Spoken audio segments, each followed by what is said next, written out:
Ce matin, nous avons terminé le cours par ce verset « Heureux celui qui veille ».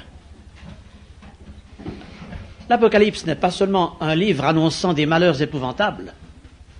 L'Apocalypse annonce aussi des bonnes nouvelles.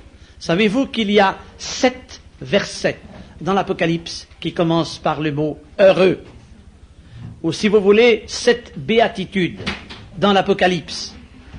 Ce premier « heureux », vous l'avez remarqué probablement, le premier cours, lorsqu'au chapitre 1er, verset 3, nous avons lu « Heureux celui qui lit et ceux qui entendent les paroles de la prophétie et qui gardent les choses qui sont écrites, car le temps est proche. » Et vous avez presque le même verset tout à la fin de l'Apocalypse, au chapitre 22. Oui, il y a un bonheur de garder les paroles de la prophétie.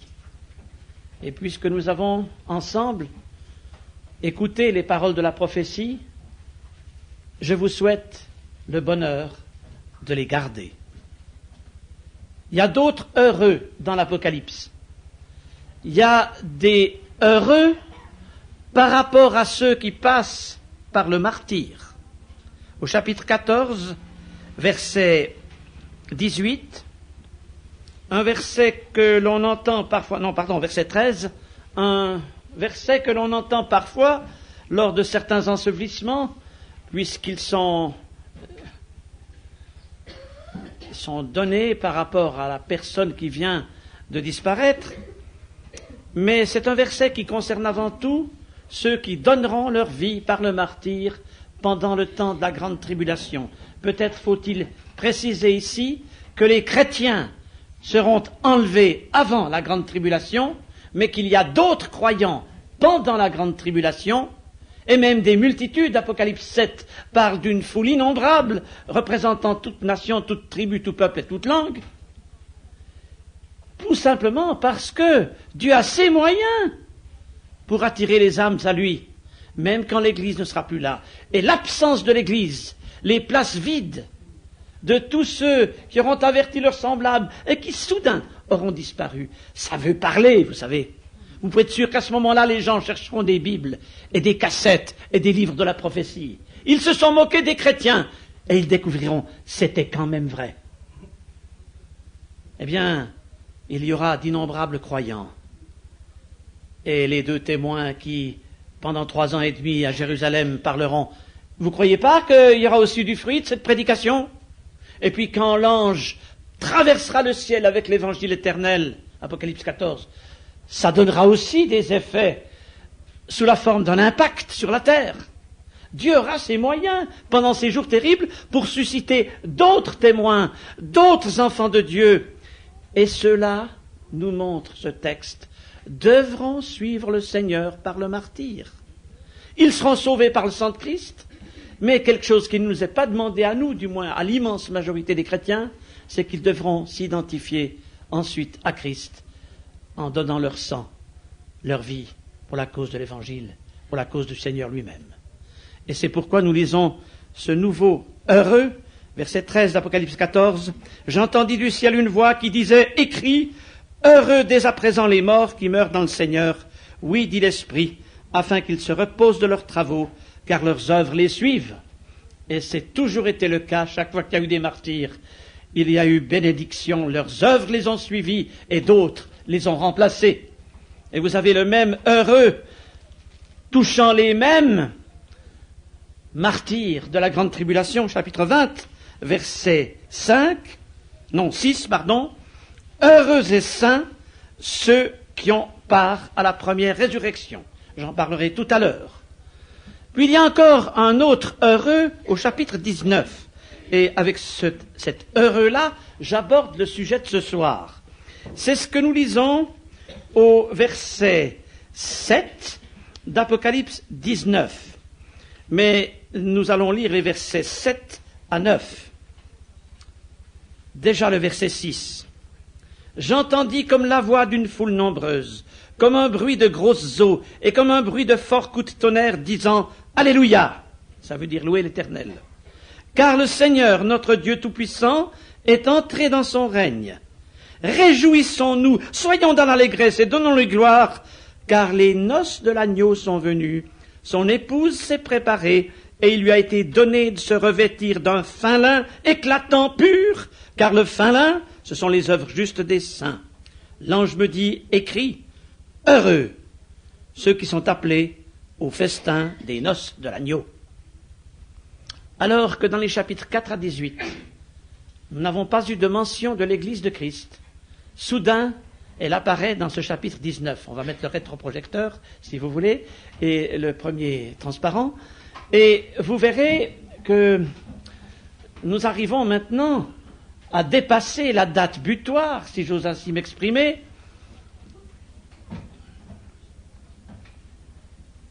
Hier, c'était la bataille d'Armageddon, et puis maintenant, nous allons parler du retour de Jésus-Christ. Mais l'Église elle-même, non, vous peut-être juste le baisser un petit peu, l'Église elle-même, elle a été enlevée avant les événements que nous avons étudiés ensemble et qui remplissent les chapitres 4 à 18, ces événements des 7 années de la grande tribulation. Vous voyez la séparation ici pour les 2 périodes de 3 ans et demi. Eh bien, l'Église aura été enlevée avant, et que seront devenus les membres de cette Église? Ils auront rejoint le Seigneur, et depuis lors, ils auront toujours été avec le Seigneur. Et d'abord, ils auront à rendre compte de leurs œuvres pour recevoir des récompenses, à comparaître devant le tribunal de Christ, qui n'est pas un jugement traitant des questions de salut, mais traitant de ce qui a été fait pour le Seigneur. Il y en a qui perdront leur récompense, il y en a qui recevront leur récompense. Et puis après, ce sera cet événement qui nous est évoqué ici, les noces de l'agneau. L'époux et l'épouse enfin réunis. Vous savez, l'Église aujourd'hui, c'est une fiancée. Ce n'est pas encore une épouse. Quand elle sera auprès de son époux, ils seront unis pour l'éternité. Et plus rien ne pourra les séparer. Il faut bien que cet événement soit célébré, n'est-ce pas? Alors nous assistons aux noces de l'agneau. En Apocalypse 19, il est dit que l'épouse s'est parée de fin lin des œuvres justes des saints. Oui, elle s'est préparée, cette épouse, pendant 2000 ans. Elle s'est préparée au travers de toutes les générations de l'Église. Et toutes ces multitudes de chrétiens, ces millions de chrétiens de tous les siècles, qui se sont préparés souvent, qui ont payé un grand prix à cause de leur foi, d'innombrables martyrs, de ceux qui ont donné toute leur vie à la cause de Christ, et des chrétiens qui, sauvés par le sang de Christ, peut-être à la dernière minute de leur vie, ou d'autres qui ont passé leur vie à adorer le Seigneur, tous réunis pour voir Jésus-Christ, et nous le verrons tel qu'il est. Et ce sera une union définitive. Quelqu'un a comparé ce tableau des noces de l'agneau et de l'épouse qui s'est parée du fin lin de la justice des saints à ce qui se passait à Rome quand revenaient les soldats vainqueurs après une conquête. Ils étaient tous vêtus de leur tunique, et puis ceux qui s'étaient particulièrement distingués au combat, on leur mettait encore une toge de fin lin par-dessus la tunique. Et mes amis, nous sommes, vous et moi, comme enfants de Dieu, revêtus de la justice de Christ. Nous sommes sauvés en vertu de l'œuvre de justice de Christ à la croix. Notre vêtement, c'est la justice de Christ. Et nous ne sommes pour rien dans ce vêtement. C'est lui qui a tout fait. Mais il nous appelle aussi à nous distinguer dans le combat, aussi à conquérir, aussi à arracher des âmes à la perdition. Et ceux qui auront obéi à ses ordres de marche, qui auront accompli sa volonté, ceux-là seront récompensés, et ils auront, en plus du vêtement de justice, ils auront la toge des œuvres justes des fins lins. Et je pense qu'à Rome, quand défilait le cortège des vainqueurs, on remarquait ceux qui avaient la toge. J'espère, mes amis, que nous serons tous, par la grâce de Dieu, dans cette catégorie. Heureux ceux qui ont part au festin des noces de l'agneau. Vous y serez à l'invitation? J'ai peur qu'il y ait quelqu'un parmi nous qui entend l'invitation et qui ne sera pas au rendez-vous. Parce que ce soir, au lieu de vous décider pour le Seigneur, vous auriez simplement dit « je verrai demain ». Et Satan sait toujours nous dire demain, et demain c'est jamais. C'est pourquoi décidez-vous ce soir. Les noces de l'agneau vous attendent. Le festin sera bientôt prêt. Il y a une place pour vous. À vous de décider.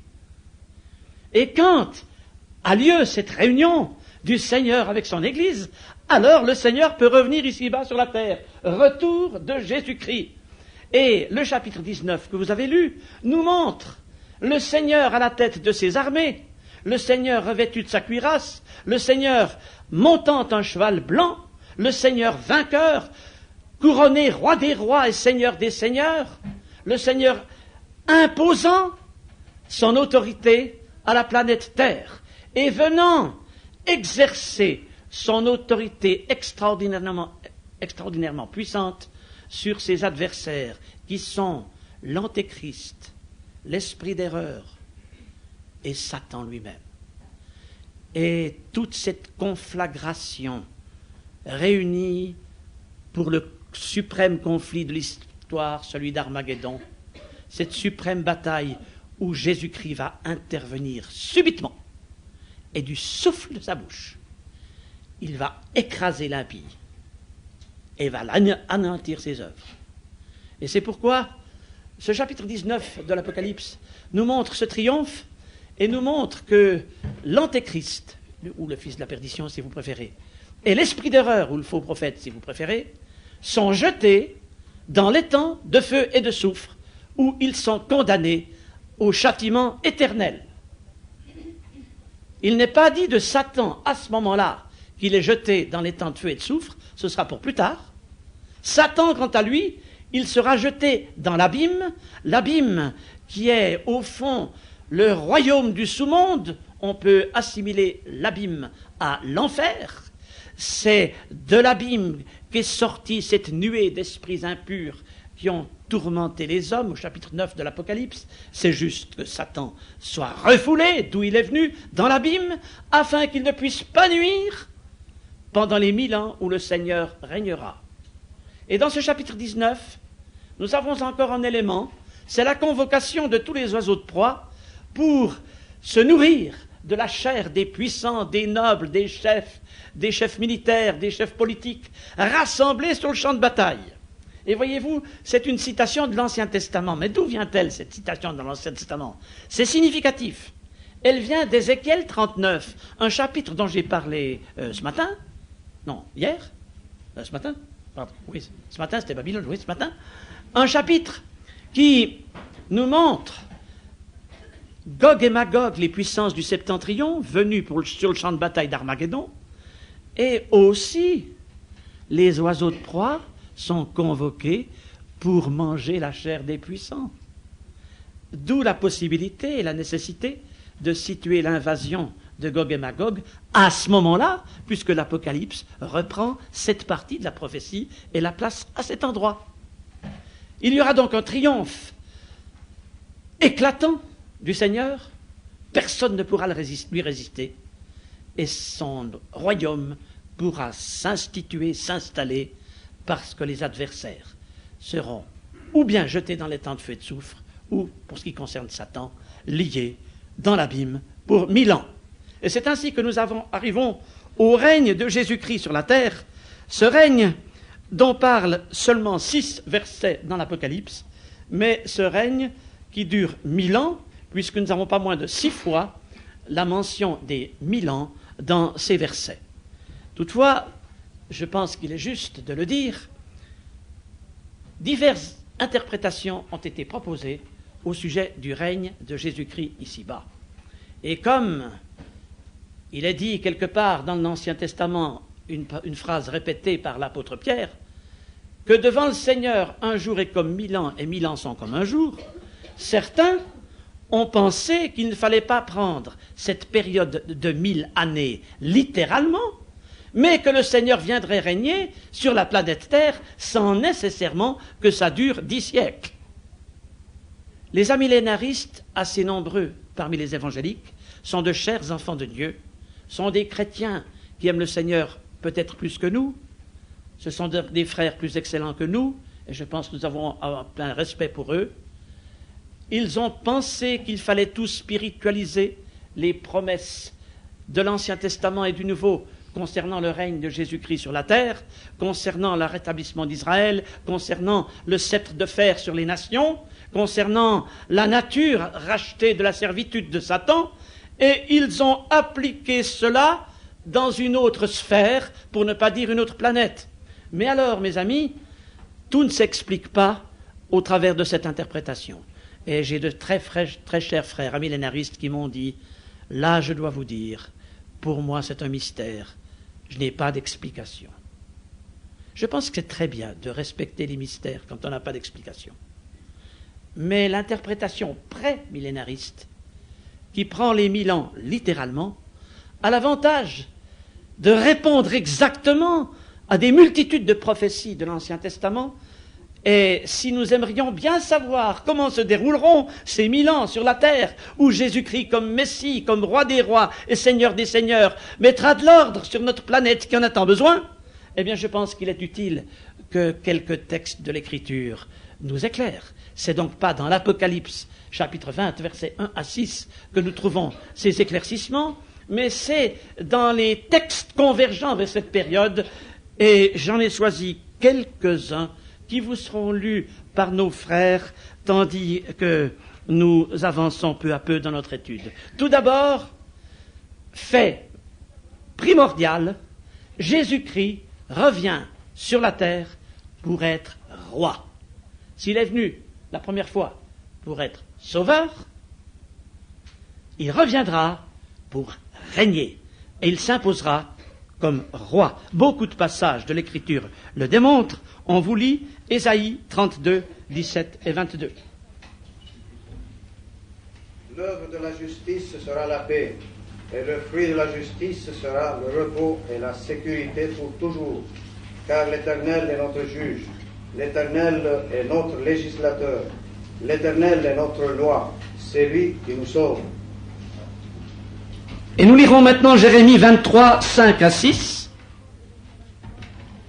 Voici les jours viennent, dit l'Éternel, où je susciterai à David un germe juste. Il régnera en roi et prospérera. Il pratiquera la justice et l'équité dans le pays. En son temps, Juda sera sauvé. Israël aura la sécurité dans sa demeure. Et voici le nom dont on l'appellera l'Éternel, notre justice. Dans ces deux passages, nous voyons d'une part le Seigneur s'imposer comme roi sur les nations, et d'autre part, le Seigneur devenant le roi d'Israël et rétablissant Israël dans la place qui lui est destinée. Même son dans Jérémie 33, 6 à 9. Voici, je lui donnerai la guérison et la santé. Je les guérirai et je leur ouvrirai une source abondante de paix et de fidélité. Je ramènerai les captifs de Juda et les captifs d'Israël, et je les rétablirai comme autrefois. Je les purifierai de toutes les iniquités qu'ils ont commises contre moi. Je leur pardonnerai toutes les iniquités par lesquelles ils m'ont offensé, par lesquelles ils se sont révoltés contre moi.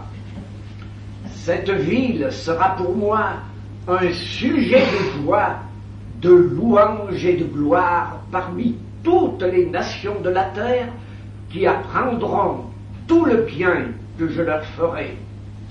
Elles seront étonnées et émues de tout le bonheur et de toute la prospérité que je leur accorderai.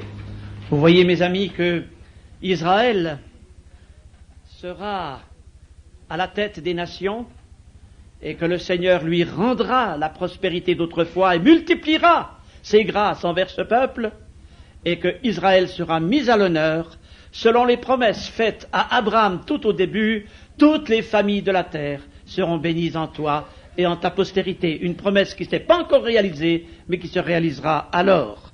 Et puis Zacharie 8, 13, une parole que nous avons citée déjà hier soir. De même que vous avez été en malédiction parmi les nations, maison de Juda et maison d'Israël, de même je vous sauverai et serai en bénédiction. Ne craignez pas et que vos mains se fortifient. Israël en bénédiction à toutes les nations de la terre. Ça viendra. Et toutes les nations de la terre obligées de rendre honneur et gloire au Seigneur Jésus. Mais vous vous rendez compte? Pensez aux dictateurs actuels. Pensez aux chefs d'État africains.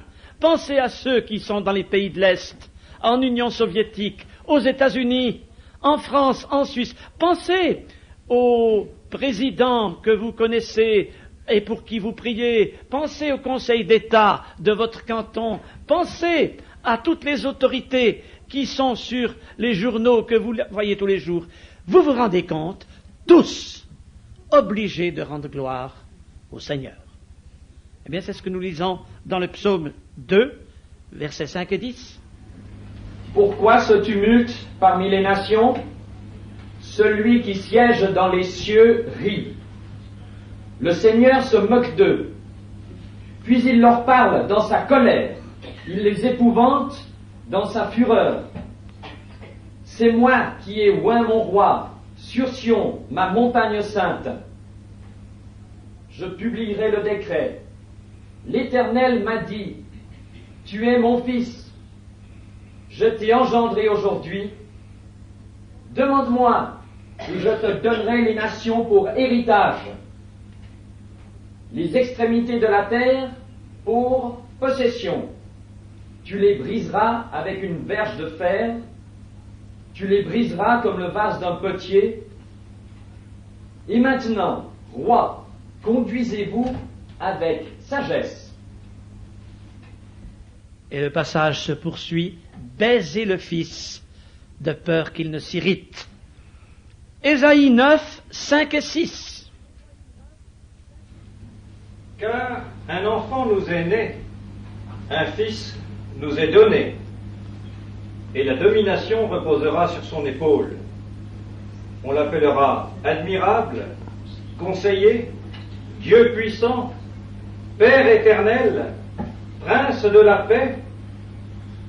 Donner à l'empire de l'accroissement et une paix sans fin au trône de David et à son royaume, l'affermir et le soutenir par le droit et la justice, dès maintenant et à toujours.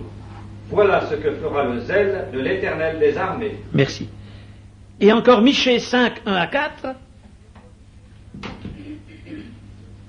Et toi, Bethléem Ephrata, petite entre les milliers de Juda, de toi sortira pour moi celui qui dominera sur Israël et dont les activités remontent aux temps anciens, au jour de l'éternité. Le reste de ses frères reviendra auprès des enfants d'Israël. Il se présentera et il gouvernera avec la force de l'Éternel, avec la majesté du nom de l'Éternel son Dieu, et ils auront une demeure assurée, car il sera glorifié jusqu'aux extrémités de la terre. C'est lui qui ramènera la paix. Oui, c'est lui qui ramènera la paix. Seul le Seigneur est capable de ramener la paix. Lui, prince de la paix. Et nous lisons encore Zacharie 14, 16. Tous ceux qui resteront de toutes les nations venues contre Jérusalem monteront chaque année pour adorer le roi, l'Éternel des armées, et pour célébrer la fête des tabernacles.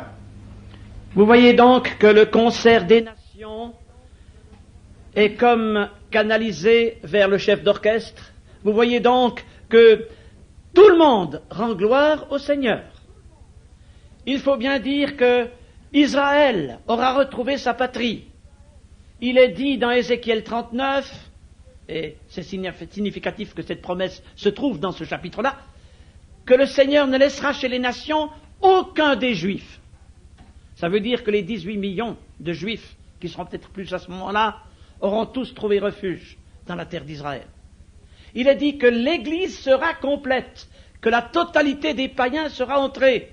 Alors, quand le royaume s'installera sur la terre, quand le Seigneur reviendra, eh bien Israël aura sa place qui lui est dévolue, et l'Église, accompagnant Christ dans son retour, sera également complète à partager cette gloire. Nous y reviendrons du reste.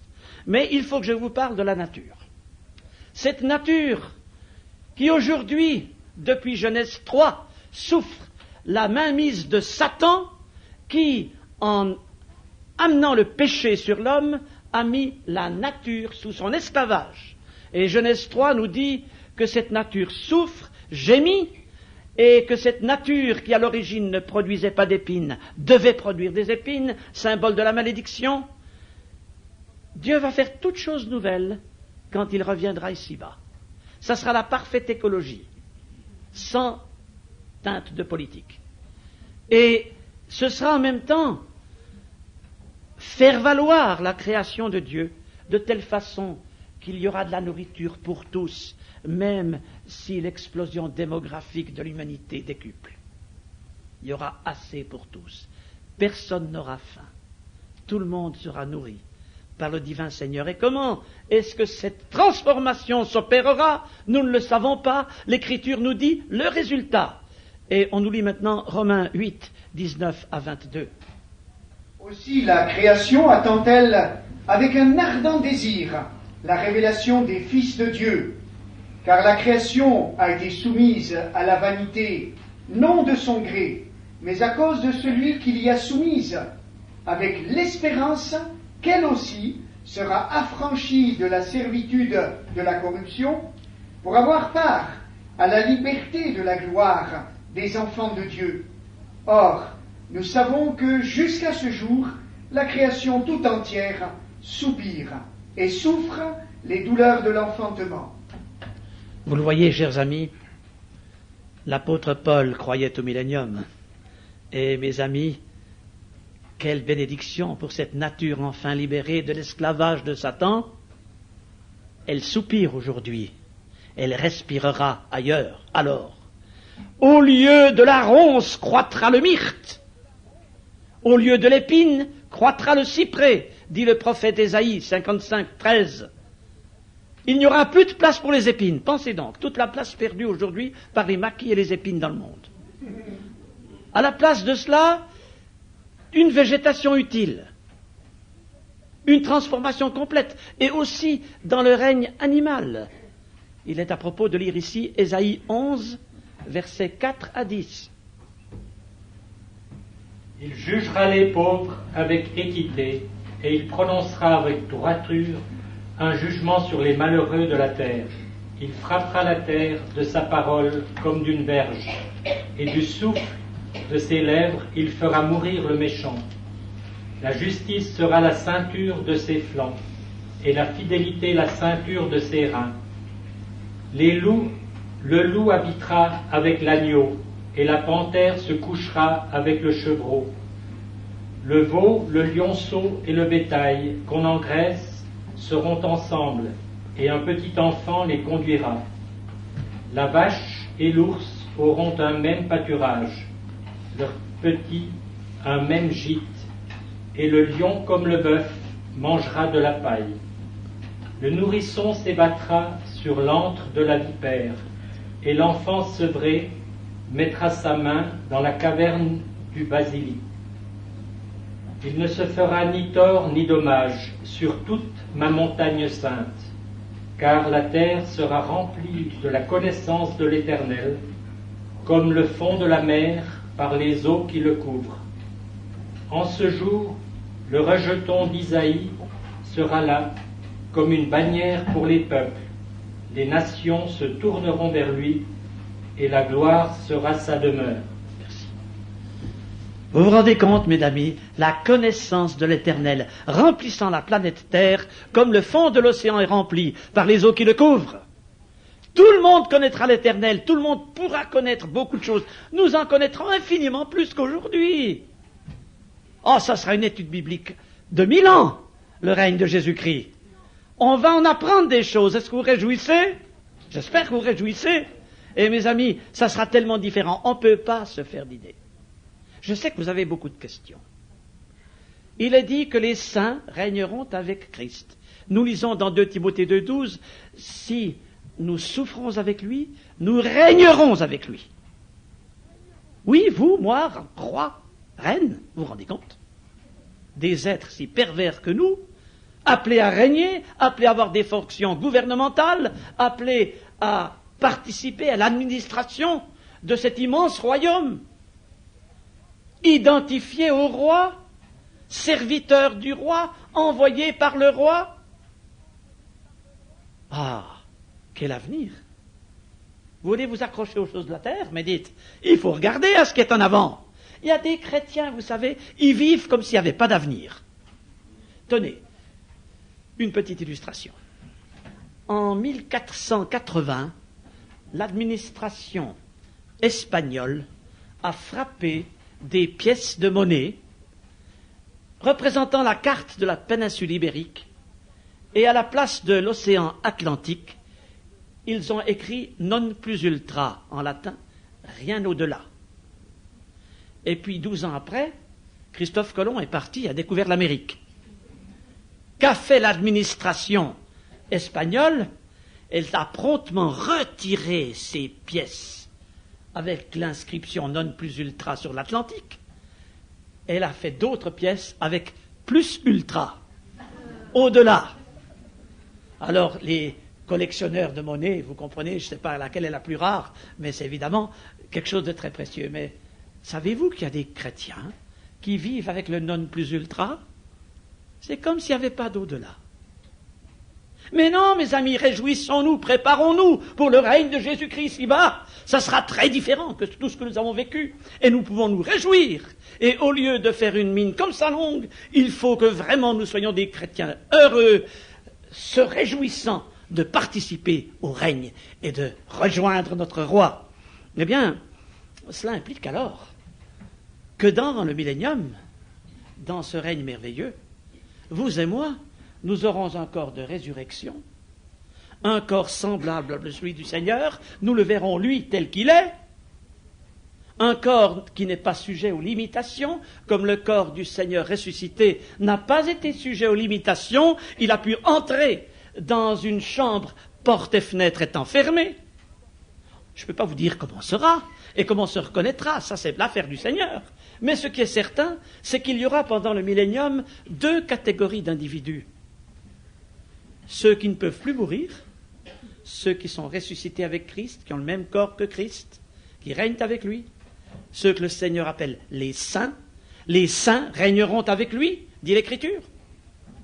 Et puis, les générations qui naîtront sur la planète Terre. Il y aura beaucoup de survivants de la terrible époque de l'Antéchrist.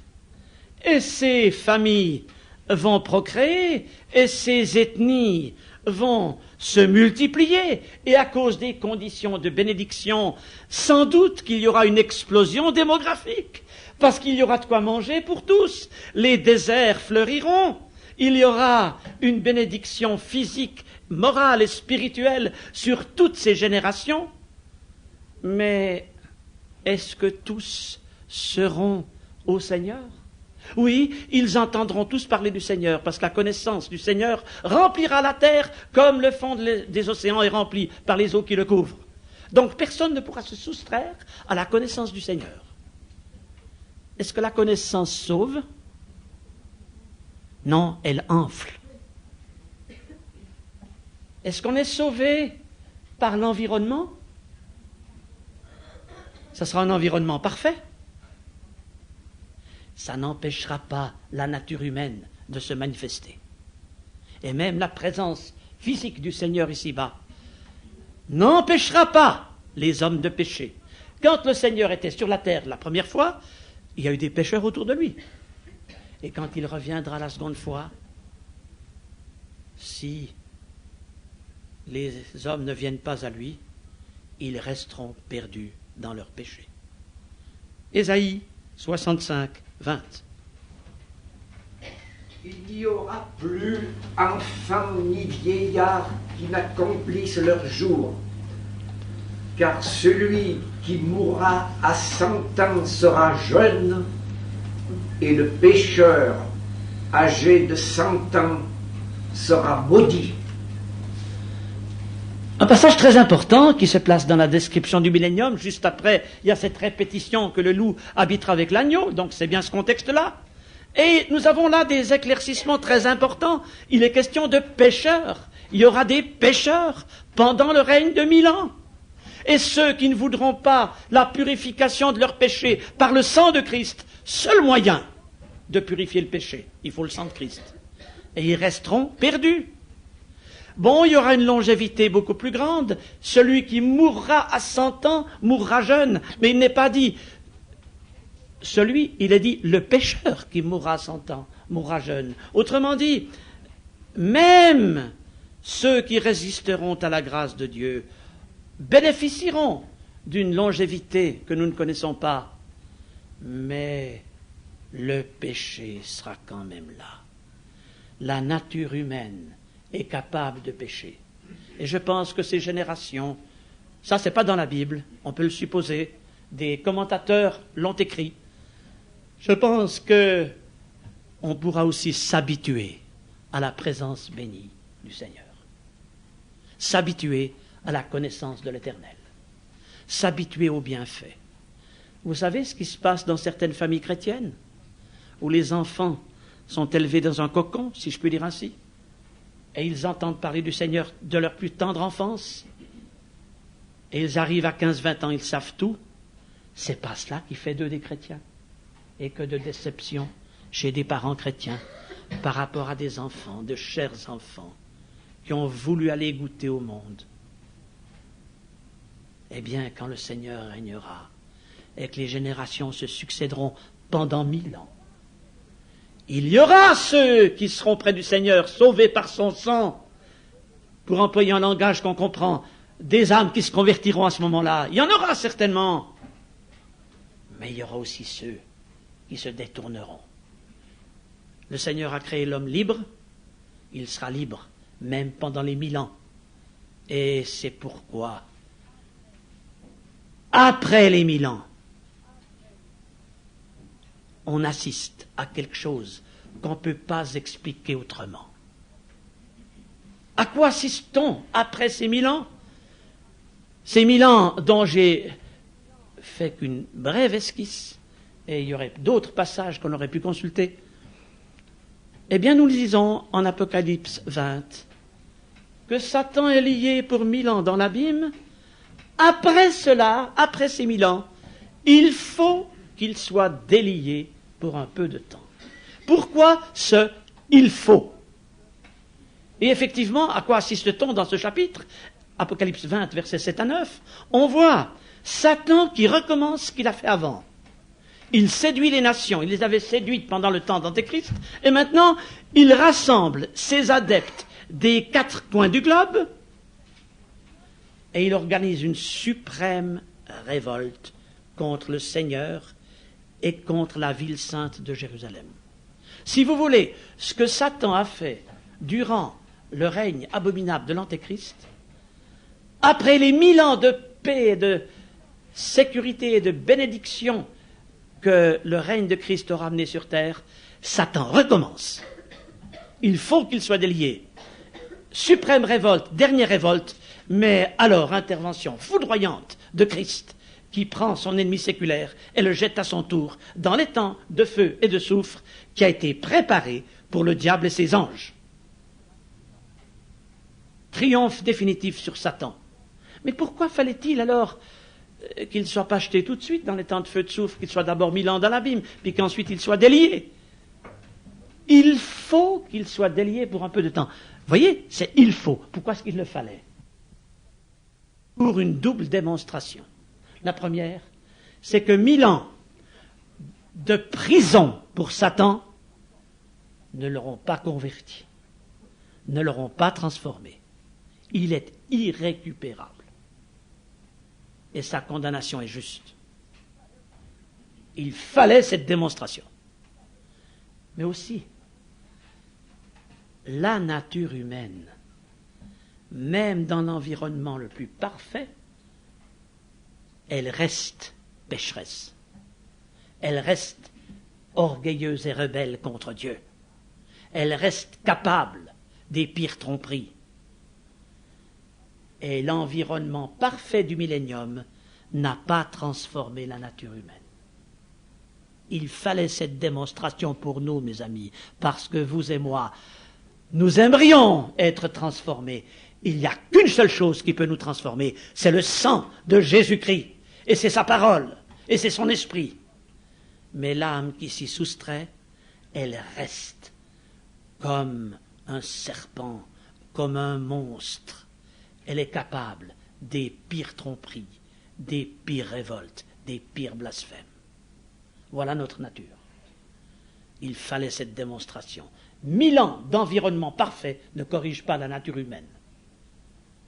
Alors vous dites, comme on le dit aux tribunaux, oh, il a volé, il a fait ci, il a fait cela, mais c'est pas sa faute, c'est à cause de ses parents, c'est à cause de son milieu, c'est à cause de ci, c'est à cause de cela. Mais non, mes amis, c'est à cause de la nature humaine.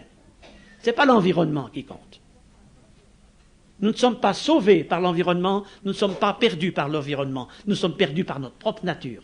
Et nous sommes sauvés par Christ et Christ seul.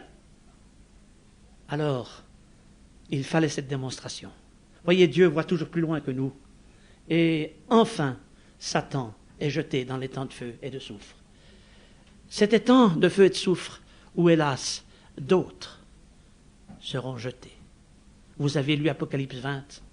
Soudain, grand cataclysme. Les cieux et la terre s'enfuient. Il n'y a plus de place pour eux. Se dresse un grand trône, blanc. Et sur le trône, quelqu'un est assis pour prononcer le jugement dernier. Et la mer rend les morts qui sont en elle. Le séjour des morts rend les morts qui sont en eux. Et quiconque n'est pas trouvé écrit dans le livre de vie de l'agneau est jeté à son tour dans l'étang de feu et de soufre qui est la seconde mort pour une condamnation éternelle et définitive. Vous avez là une terrible vérité biblique qui est en même temps un profond mystère que nous avons de la peine à accepter par nature, mais mes amis, pour lequel nous devons faire pleinement confiance à notre bien-aimé Sauveur. C'est lui qui fait ce qui est juste. Et je puis vous dire une chose, c'est que s'il n'y avait pas les peines éternelles, nous pourrions aussi tenir des raisonnements terribles. Nous pourrions dire à quoi ça sert d'aller prêcher l'Évangile. Ça s'arrangera bien quand même après. Et plus personne n'irait rendre son témoignage. Mais à cause de cette terrible réalité, nous devons comprendre notre responsabilité et arracher les âmes au feu. C'est la phrase que vous verrez dans l'épître Jude. Arracher à la perdition éternelle avant que ce ne soit trop tard. Il est dit que l'étang de feu et de soufre, c'est la seconde mort. Alors vous avez certaines expressions. La première résurrection, la deuxième résurrection, la seconde mort. Et si je vous demandais, est-ce que vous êtes bien au clair là-dessus, je ne serais pas étonné que plusieurs voudraient quelques éclaircissements. Et je crois que ça entre dans notre sujet, que nous arrêtions quelques instants sur la Trinité humaine et ce qu'elle devient en Dieu. Alors j'ai préparé un deuxième diagramme qui explique un peu le sort de l'individu, le sort de l'individu sauvé et le sort de l'individu perdu. Je pense qu'il faut partir de l'origine. Genèse 3 nous montre que l'homme est tombé dans le péché. L'homme, trinité humaine, corps, âme, esprit, que s'est-il passé à la chute dans Genèse 3 ?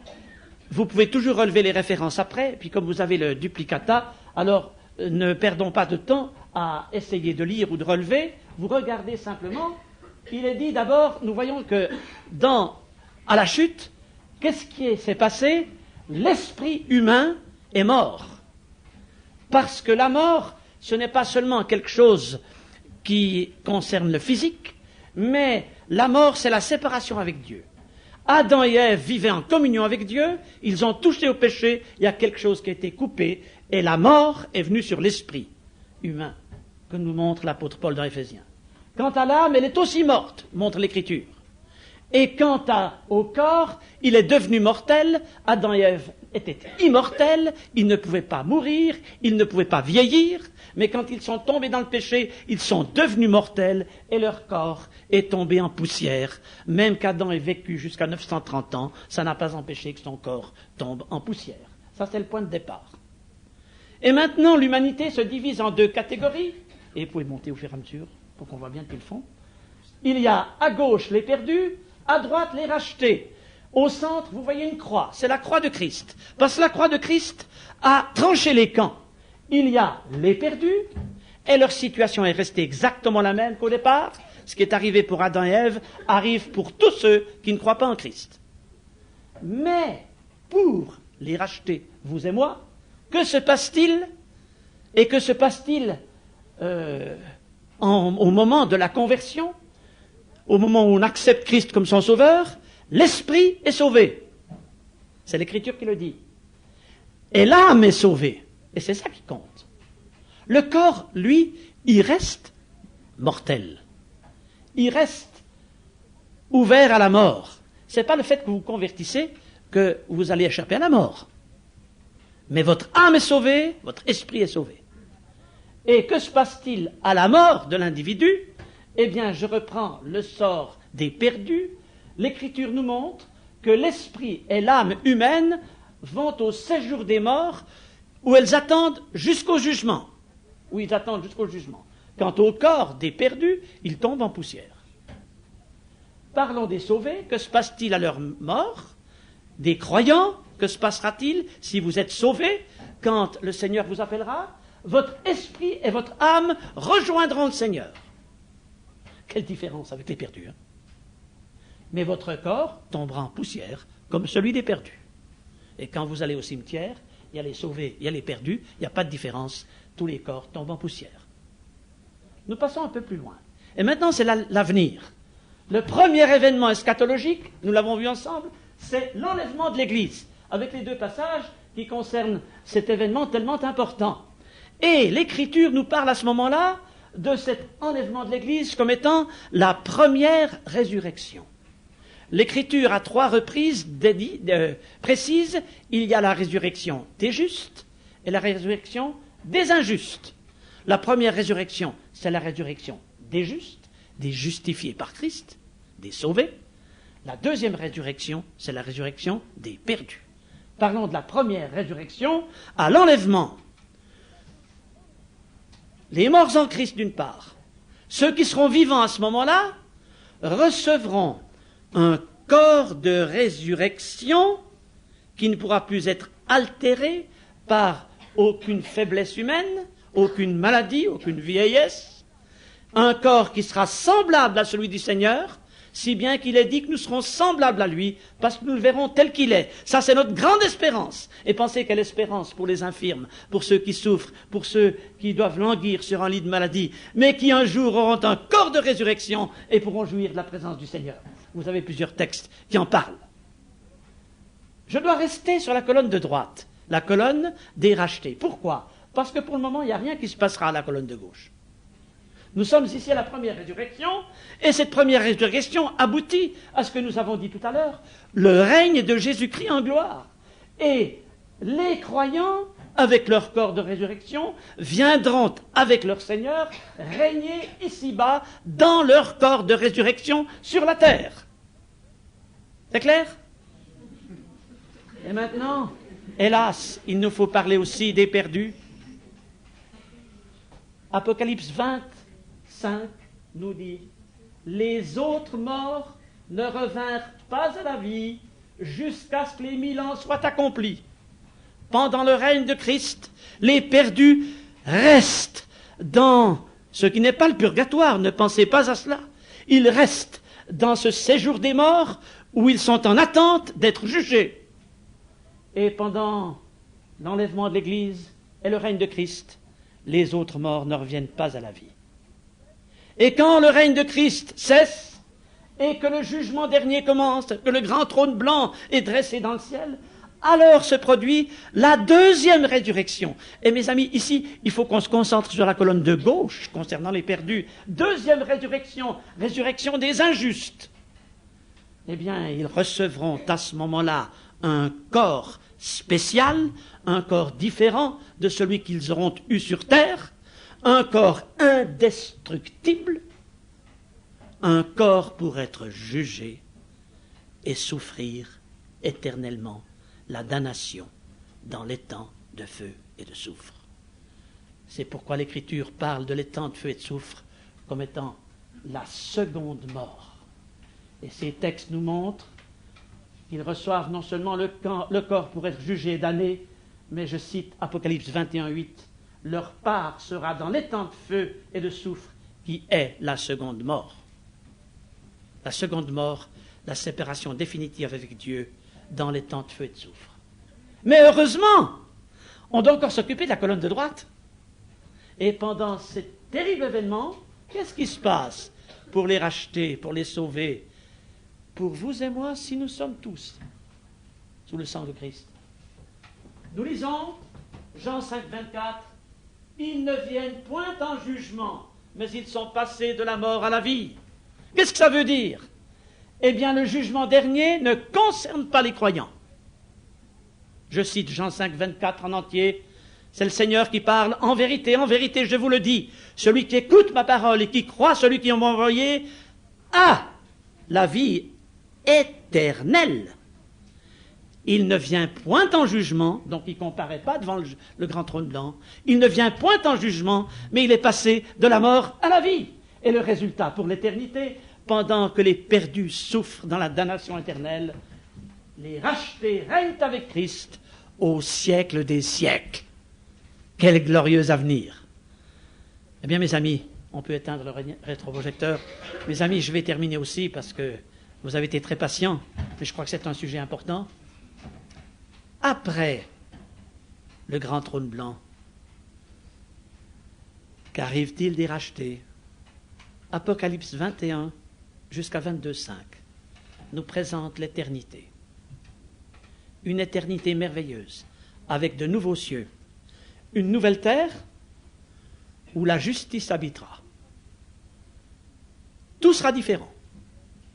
Et au centre de cette nouvelle terre, une nouvelle ville qui s'appelle la Nouvelle Jérusalem, une ville où il n'y a pas de temple, parce que le Seigneur lui-même est son temple. Et nous le servirons au siècle des siècles. Sans fin. Bien sûr, cette description, elle est très inspirante, mais quand vous lisez Apocalypse 21, on se sent très petit, on se sent dépassé. Comment comprendre une ville qui descend du ciel? C'est d'abord l'épouse de Christ qui devient ville parfaite. Je rappelle ce que j'ai dit ce matin. La prostituée était devenue la terrible ville de Babylone. C'était la contrefaçon satanique de ce que Dieu voulait réserver à l'avenir, pour l'éternité, l'épouse qui devient la Nouvelle Jérusalem. Une ville d'or pur, avec des portes de perles et des fondements de pierres précieuses. Une ville de 12 000 stades de largeur, de longueur et de hauteur. 12 000 stades. Une dimension que peut-être on ne saisit pas, c'est 2500 kilomètres. Vous avez déjà vu une ville de 2500 kilomètres de côté? Si vous la mettez sur la carte d'Europe, ça fait un carré, Athènes, Varsovie, Belfast, Lisbonne. Et puis, même hauteur que largeur et longueur. Alors certains l'ont représenté comme un cube, d'autres l'ont représenté comme une pyramide. Vous savez, ça sera un univers avec beaucoup plus de dimensions que celui que nous avons aujourd'hui. Quand une fourmi se déplace, elle ne se rend peut-être pas compte qu'elle monte et qu'elle descend. Elle vit dans un genre d'univers à 2 dimensions. Mais nous voyons quand ça monte et ça descend. Vous le verrez demain en montant sur la montagne. Mais si l'univers avait 5 dimensions, ou 8 dimensions, ou 10 dimensions, comment voulez-vous qu'on le comprenne avec notre mentalité cartésienne? Plus on voudrait spéculer sur la description de l'éternité en Apocalypse 21, moins on y comprendra. Alors mes amis, faisons confiance au Seigneur. Ce sera merveilleux. Et ça devrait nous suffire. Bien que je me réjouisse de voir ces rues d'or pur. Et vous aussi. Mais ce qui compte, nous serons près du Seigneur. Au siècle des siècles. Ça finira jamais. Et nous aurons toute l'éternité pour découvrir les mystères du Seigneur et pour jouir de sa présence et pour chanter des cantiques nouveaux et glorifier notre bien-aimé Seigneur. Oh, je sais que notre survol de l'Apocalypse a été rapide et que vous avez encore passablement de questions et des choses qui vous tourmentent. Mes amis, laissez les problèmes entre les mains du Seigneur. Dans l'éternité, on aura l'explication de ces problèmes. Alors je crois que il y a une curiosité malsaine en nous quand on voudrait tout savoir et tout expliquer. Mais il y a l'inexplicable, il y a le mystère. Et respecter le mystère dans la Bible, c'est respecter le Seigneur. Si nous sommes orgueilleux, nous ne respectons pas le mystère. Si nous sommes humbles, nous respectons le mystère. Alors, mes amis, plus nous sommes petits, plus le Seigneur sera grand devant nous. J'aimerais que vous vous réjouissiez. J'aimerais que le bonheur d'être en Christ pour toute l'éternité et déjà le bonheur d'être bientôt enlevé à la rencontre du Seigneur vous remplisse de joie. Il y a un petit peu de joie parmi nous dans cette perspective. Et que cette joie vous aide quand vous allez retrouver la plaine, les problèmes, les luttes, les frères et sœurs avec qui on ne s'entend pas, les patrons au caractère irascible, ou bien les voisins qui vous font toutes sortes de problèmes. Quand vous retrouverez tout cela, ou bien simplement le train de vie, et puis la profession, et puis les problèmes de la vie de tous les jours. Mes amis, comme chrétiens, sachons que l'espérance à venir transforme nos vies de tous les jours, et que nous fassions envie d'appartenir à un tel Seigneur, et que nous sachions aussi nous réjouir de le voir bientôt. Avant qu'on termine par la prière, j'aimerais qu'on chante. Vous avez peut-être deviné, certains d'entre vous, le chant que j'ai choisi. Exactement, bientôt là-haut. C'est le 399. Alors vous le chanterez avec conviction, n'est-ce pas ?